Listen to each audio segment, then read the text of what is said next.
What's up, people? My name is Anthony, and welcome to the What's on Your Mind podcast. Usually I try to have a more upbeat tone in my voice when I do the intro, just so you guys can feel the energy of me wanting you guys here and wanting you to listen to what I'm saying. And this wasn't gonna be, I didn't plan for this to be the next episode I recorded. I'm very disappointed today. I literally first found out about the news when I first woke up about the overturning of Roe V Wade.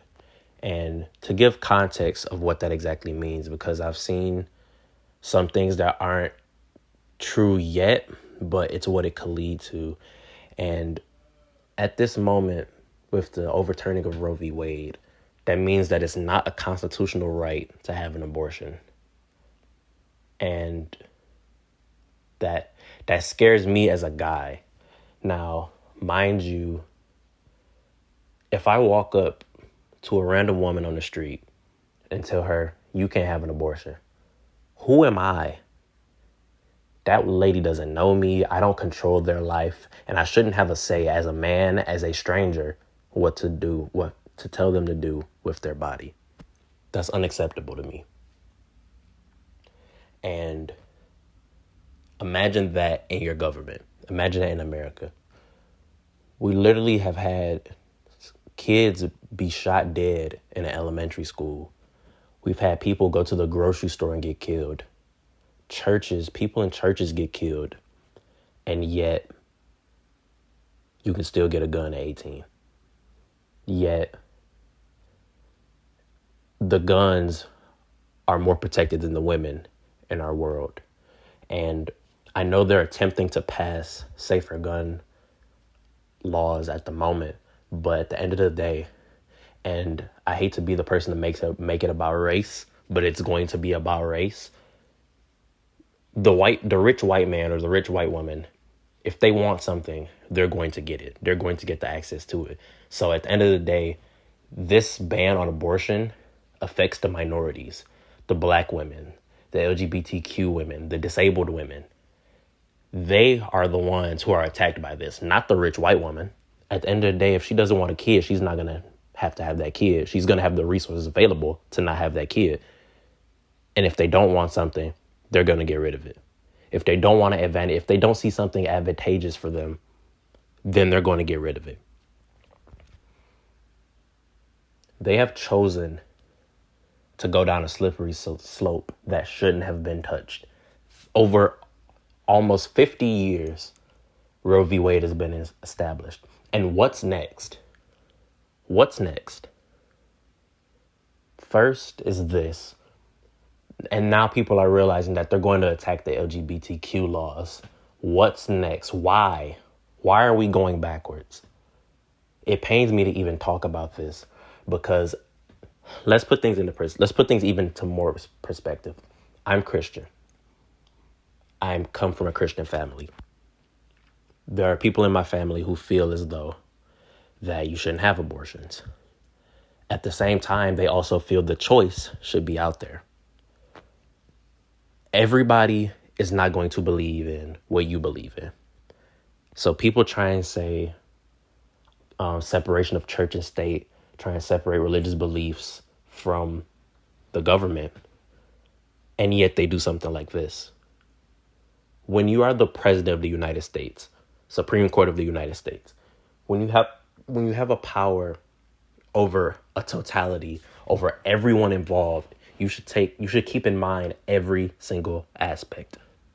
Barack Obama and Michelle Obama both spoke out on this because they literally took away a right that's been in place way longer than some people have been alive.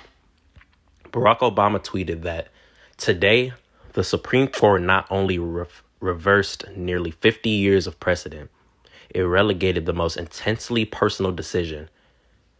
Intensely personal, meaning not you, not just on what you feel, someone else's personal comfort and personal decision someone can make to the whims of politicians and their ideas, attacking the essential freedoms of millions of Americans. And other people spoke out on this. Shout out people like Markiplier, Jacksepticeye, Michelle Obama. There are some people who gave more blunt and more harsh responses to the decision made today. And I 100% agree with those decisions.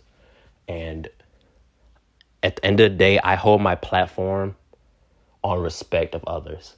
That's why I put that in my disclaimer for my intro, my first ever episode. Because at the end of the day, people are going to have different opinions than me.